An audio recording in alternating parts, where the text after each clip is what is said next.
नमस्कार, आज आपण सुजी हलवा कसा बनवणार ते बघणार आहोत।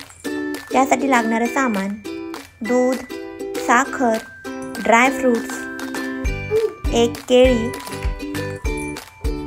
केसर,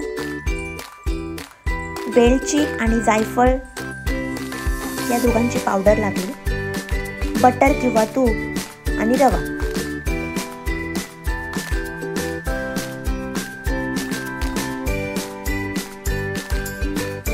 सर्वात प्रथम गॅसवर कढई ठेवली आहे। आता कढईमध्ये तूप किंवा बटर, पाव वाटी तूप किंवा बटर टाकायचे। आता ह्या वितळलेल्या तुपामध्ये आपण घेतलेल्या बनानाचे काप करून त्यामध्ये टाकायचे।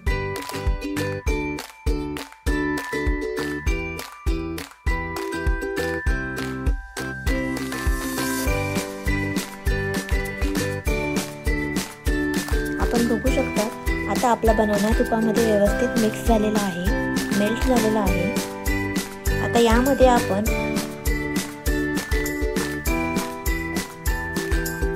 अर्धा वाटी रवा घालूया।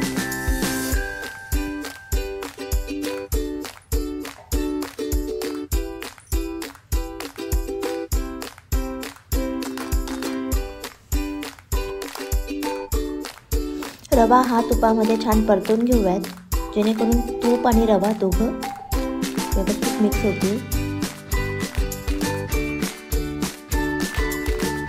रवा हा छान असा परतला गेला पाहिजे।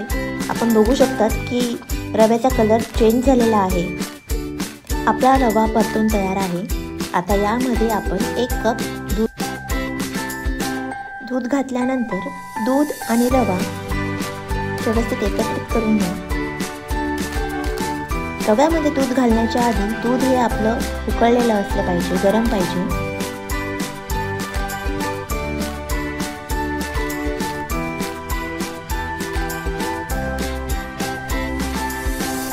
आपला रवा हा पूर्णपणे दुधामध्ये शिजला आहे। आता यामध्ये आपण साखर घालूयात। साखर तुम्ही तुमच्या आवडीनुसार तुमच्या गोडाप्रमाणे घालू शकतात। आता साखर आणि रवा व्यवस्थित मिक्स करून घेऊया।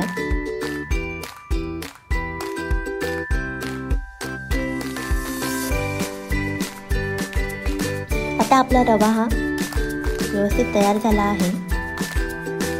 आता यामध्ये आपण ड्रायफ्रूट्स घालूया।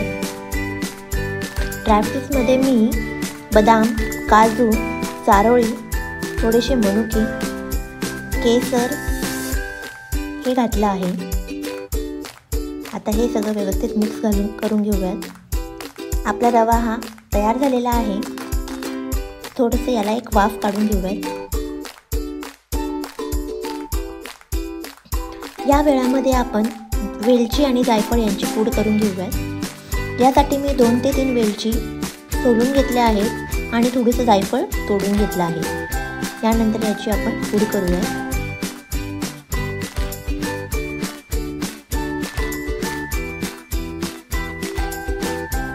आपली पूड तयार झाली आहे, आपण बघू शकता।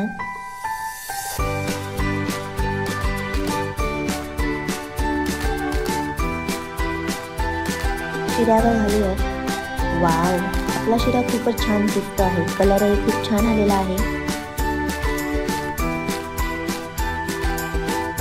यामध्ये आपण आता वेलची पूड घालूया आणि व्यवस्थित मिक्स करून घेऊया। आपला शिरा आता तयार झालेला आहे।